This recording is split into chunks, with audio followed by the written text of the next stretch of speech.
பசுமை நிறைந்த தென்காசி மாவட்டம் இலஞ்சியில் உள்ளது குமாரசுவாமி திருக்கோயில். ஆதி காலத்தில் காசிவர், கபிலர், துர்வாசர் ஆகிய முனிவர்கள் திரிகுடாச்சல மலையின் அடிவாரத்தில் இருந்தபடி தத்துவ பொருளை பற்றி விவாதித்தனர். அப்போது உண்மை பொருள் யார் என்ற கேள்வி எழுந்தது. இதற்கு கபிலர் திருமால் என்றும், காசிவர் பிரம்மன் என்றும், துர்வாசர் ருத்திரன் என்றும் வாதித்தனர். காசிவ முனிவரோ படைக்கும் கடவுளான பிரம்மனே என்றும், துர்வாச முனிவரோ காக்கும் கடவுளான திருமாலே என்றும், கபில முனிவரோ அழிக்கும் கடவுளான சிவனே என்றும் மாறுபட்ட கருத்துக்களை கூறினார்கள். இந்த குழப்பத்தை தீர்க்கும்படி முருகப்பெருமானிடம் வேண்டினார் துர்வாசர். உடனே முருகன் இளமையாக தோன்றி, யாமே விதியாக நின்று படைப்போம், அறியாக நின்று காப்போம், மற்றையோராக நின்று அழிப்போம் என முத்தொழில்களை செய்பவன் நானே என உணர்த்தினார். பின் உண்மையை அறிந்த முனிவர்களின் வேண்டுகோளுக்கிணைந்த முருகன் இங்கு எழுந்தொழினான் என்று சொல்லப்படுகிறது.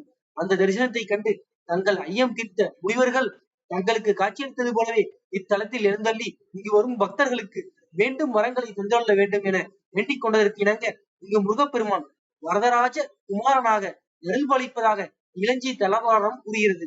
இங்கு எழுந்தொழி உள்ள வரதராஜ குமரன் என்று சிறப்பிக்கப்படும் திருவிளஞ்சி குமரன் 4 கரங்கள் கொண்டு வேல் தாங்கியும் மயிலை வாகனமாக கொண்டபடியும் நின்ற கோலத்தில் அற்புதமாக காட்சியளிக்கிறார். இவருக்கு தோசை, அப்பம், வடை நிவேதனம் செய்யப்படுகிறது. இவரை அருணகிரிநாதர் வரராஜ பெருமாள் என்று திருப்புகழில் சிறப்பிக்கிறார்.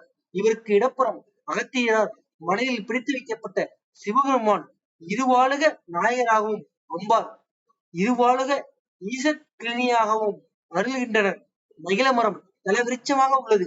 இங்கு வேண்டி குழந்தை வாக்கியம் கிடைத்தவர்கள் குழந்தையை தத்துக் கொடுத்து வாங்கி நேர்த்திக்கடன் செலுத்துகின்றனர். சிவபெருமானின் திருமணம் காண யாவரும் கைலாயம் சென்றதால் பூமி வடக்கே உயர்ந்து தெற்கே தாங்கிட அதனை சமப்படுத்த அகத்தியர் தெற்கே வந்தார். சிவனின் திருமணத்தை காண அவர் விரும்பிடவே திருக்குற்றால நகரில் இருக்கும் தம்மை பூஜிக்க திருமணமும் நடன காட்சியும் அவருக்கு கிட்டும் என கூறி அருள் புரிந்தார். அதன்படி அகத்திய முனிவர் திருக்குற்றாலம் வந்தார். அங்கோ சங்கு வடிவிலான பெருமாள் கோயில் இருந்தது. சிவனடியாரான அவர் அக்கோயிலுக்குள் செல்ல அனுமதி மறுக்கப்பட்டது. எனவே அவர் இளஞ்சி வந்து சிவனை தரிசிக்கும் வாக்கியம் கிடைக்க அருளும்படியாக குமாரரை வேண்டினார்.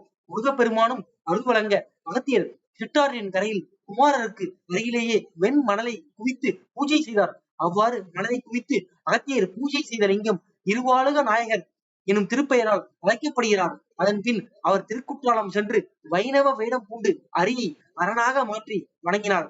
இவ்வாறு சிவபெருமானை வழிபட அகத்தியருக்கு அருளியராக இத்தலத்தில் உள்ள முருகப்பெருமான் திகழ்கிறார். இளஞ்சி குமரனுக்கு அரோகரா.